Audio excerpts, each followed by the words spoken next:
What's the easiest choice you can make? Window instead of middle seat? Picking a vendor who sends a great gift basket? Outsourcing business tasks you hate? What about selling with Shopify? Whether you're selling a little or a lot, Shopify helps you do your thing, however you cha-ching. Shopify is the global commerce platform that helps you sell at every stage of your business. From the launch your online shop stage to the first real-life store stage, all the way to the did we just hit a million orders stage. Shopify's there to help you grow. Whether you're selling scented soap or offering outdoor outfits, Shopify helps you sell. Wherever and whatever you're selling, Shopify's got you covered. Sign up for a $1 per month trial period at shopify.com/try. Go to shopify.com/try now to grow your business, no matter what stage you're in. Shopify.com/try. From Hollywood, it's time now for... Johnny Dollar. Inspector Mucklin's office. Gino Romero. Oh, Gino. What did you find out? Did you locate any of them? Beneficiaries of the crash of Flight 6? Si, senor. It was an affair most simple. A matter of making a telephone call to the airport. Then they've left Mexico City. Si, senor. The Senorita Marvel Terrence has taken the 10 o'clock plane this morning to Acapulco. Oh? Senor Blakely has taken the 11:30 plane to Acapulco. Senor Ramon de Lagos has taken the 2 o'clock... Plane to Acapulco. And what about Don Serrano? Oh, with him, it's different. At 2:45, he's depart from Mexico City in a special charter plane. Look, Gino, is there another flight to Acapulco this afternoon? But, of course, at 4:30. Already I have 2 reservations. Good. I'll meet you at the airport. What's the flight number? Gino. I'm scared to think of it. This one is also called Flight 6.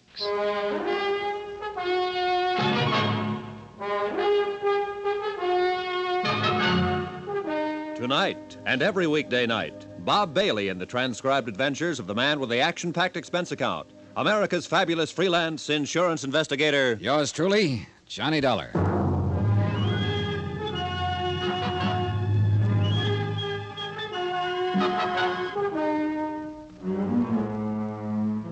From Special Investigator Johnny Dollar, location Mexico City, to the Home Office, Guaranty Transport Insurance Company, Hartford, Connecticut.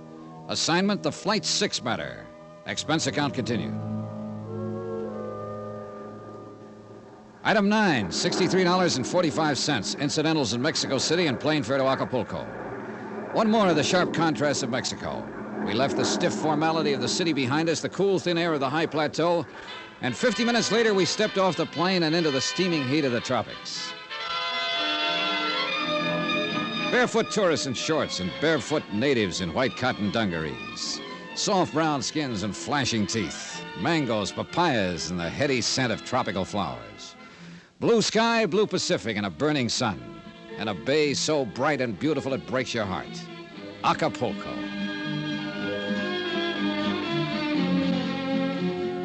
Gino Romero of the Department of Civil Air Transport knew his way around. So I waited for him while he checked his contacts, airport police, custom agents, limousine drivers. And in a few minutes, he'd made his rounds and rejoined me in front of the terminal.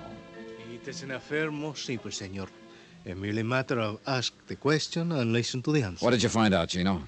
Senorita Miss Terrence is stay at the Hotel Los Flamingos. So? Senor Blakely is also stay there. Ramon de Lagos is go to the Hotel Caleta. And Don Serrano is stay at the Club de Pesca. So you see? Yeah, I see. All right, Gino, let's get going. And where we are going is to the... We'll put up at the Los Flamingos. That is what I expect. Oh, she's very beautiful, senor. True, but there are even better reasons for staying there. ¿Qué dice? Well, in some way, I'm not yet sure how, I think this whole thing centers right around Marvel Terrence.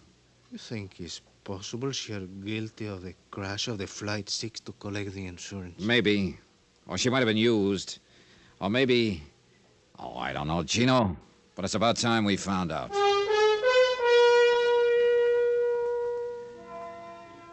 Expense account, item 10, $1.50. Limousine fare from the airport to the hotel. The Flamingos is built on a point near the far end of the peninsula, set on a headland high above the white smother of surf below. And there, just before dusk, with the western sky a yellow blaze of glory beyond the far rim of the Pacific, I found her. She was sitting on the open terrace by the edge of the cliff. And once again, she was alone. Sit down, Johnny. Thanks. I suppose I should be surprised, but I'm not, really. I guess I rather expected you. Well, then wasn't it a waste of time to run away from Mexico City? I've always run away, I guess. Now, most of the time, I imagine you've been followed. Or maybe I wanted to face you here, where it's so beautiful.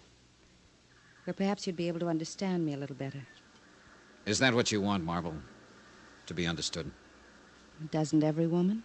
I thought it was more often the man. And usually it's his wife who doesn't understand him, isn't it? I see this isn't going to be just a social chat. Oh, I doubt if it could ever be just a social chat. Not with you. You got too much impact for that. A compliment? That's a fact. There's no place else in the world with sunsets like the ones here. Every evening. It's like there's another land way off there in the west. It's a strange, bright, golden land. And it keeps calling, coaxing. Only in a little while, it'll disappear. And everything will be dark off there in the west. Maybe you do understand me, Johnny. Maybe that's why I'm half afraid of you.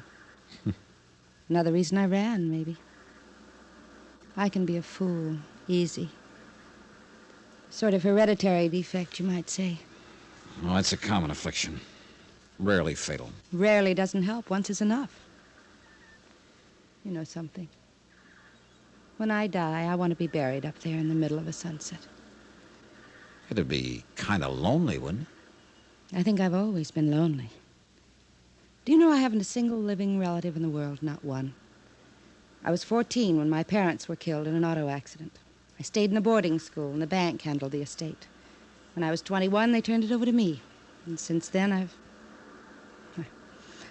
guess that's not what you want to know, though, is it? Not exactly. Want to tell me about it, Marvel? No. As a matter of fact, I don't. I don't even want to think about it. It would be better if you would. For whom? For me? I doubt it. I feel dirty, Johnny. Telling wouldn't change that. It might.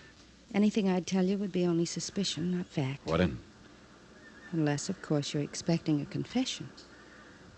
Do you have one to make? No. But you know who caused Flight 6 to blow up and why, don't you? No. I can make a guess, that's all. Like to tell me that guess? You'll find out soon enough, Johnny, and I'd rather it didn't come from me. 11 people have died, Marvel. I know. 10 on the plane that crashed, and the baggage handler who was murdered later, and You whoever... don't have to remind me of it. I couldn't forget it if I wanted to. I told you how I felt, now drop it, Johnny. All right. I didn't know. That's all I can claim. I just didn't know. What do you mean? Nothing. Look. It's dark out there now. And sunset's gone. There's always another one. I wonder. Have you ever met Don Serrano, brother-in-law of Ramon de Lagos? No, but he was pointed out to me. Did you see him at the airport the night Flight 6 was blown up? I don't remember. I don't think so. Did you see Ramon? No. Did he know you'd canceled your reservation that night? He didn't even know I had one. Have Ramon and Bill Blakely ever met? Yes, they met. And detested each other on sight. Well, that's understandable in view of the circumstances. Oh, I guess, but why are people like they are? Did you arrange for Blakely to follow you here? I didn't tell anybody I was coming. He was a good guesser. So was Ramon and Don Serrano. I know. They're all here. Why? They don't even know me. They don't want to know me. Not in any real way, but they're here. Oh, yeah, they're here. And I think you ought to tell me what you know, Marvel. Tomorrow, maybe. Not tonight. Let me have just one night, Johnny. All right. Take me to dinner. Dance with me. Laugh with me. Give me just one evening. Will you, Johnny? Sure. And thank my lucky star for the chance. You're sweet. I'm saying it now. Without any strings. No matter how things work out. I'll still mean it. You're a sweet guy, Johnny. Give me time to change.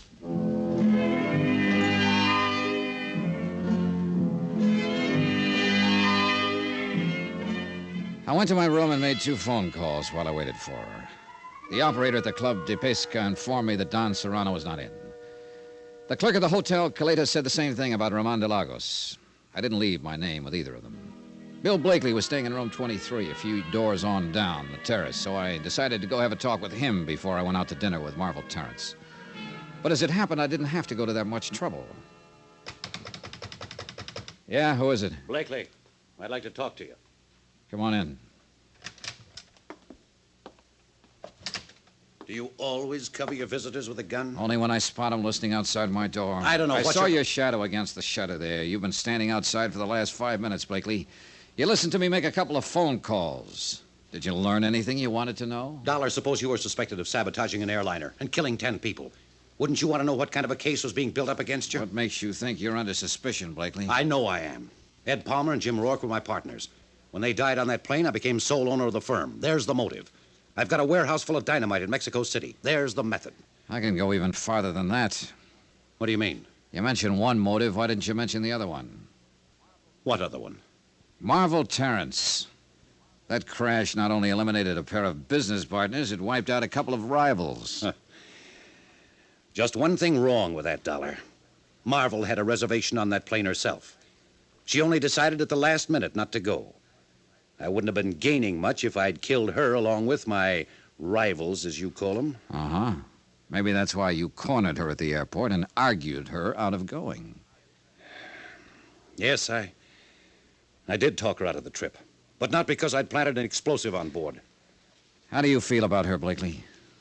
I'd give my left arm. It wouldn't do any good. I'm just not the guy. I never have been and never will be. Maybe you are. She says she's having dinner with you tonight. That's right. She is. How do you feel about her, Dollar? I don't know. Expense account item 11, $26.40. Taxis, dinner, drinks, and dancing for two. The Copacabana with its blue lights and the surf right at your feet and a million stars low enough to touch. The warm water of the bay lapping softly at the pilings. The Las Americas, the Casablanca, music, champagne, and the tropic night. And then finally, much later. Good night, Johnny, and thank you. Tonight, for the first time I can remember, I wasn't alone. And then, only an hour afterward, I was wakened out of a sound sleep. Senor Dollar. Right with you, Gino. What was it? It's a senorita, I think. She's a number 8. Come on. But she wasn't a number 8. Her door was standing open and the room was empty. We searched the terrace out toward the edge of the cliff where I talked with her at sunset. We saw the broken section of railing and found one of her slippers and a pack of her cigarettes lying nearby. In pitch darkness, we slid and scrambled down the steep path to the beach.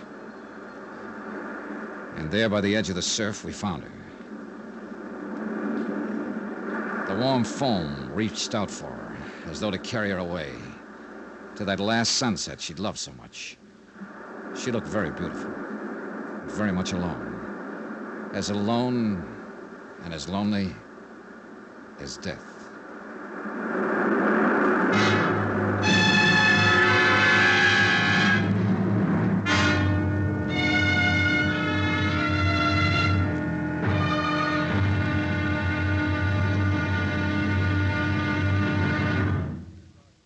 Now, here's our star to tell you about the final intriguing episode of this week's story. Tomorrow, a desperate killer is cornered and strikes back in a deadly counterattack. Final showdown. Join us, won't you? Yours truly, Johnny Dollar.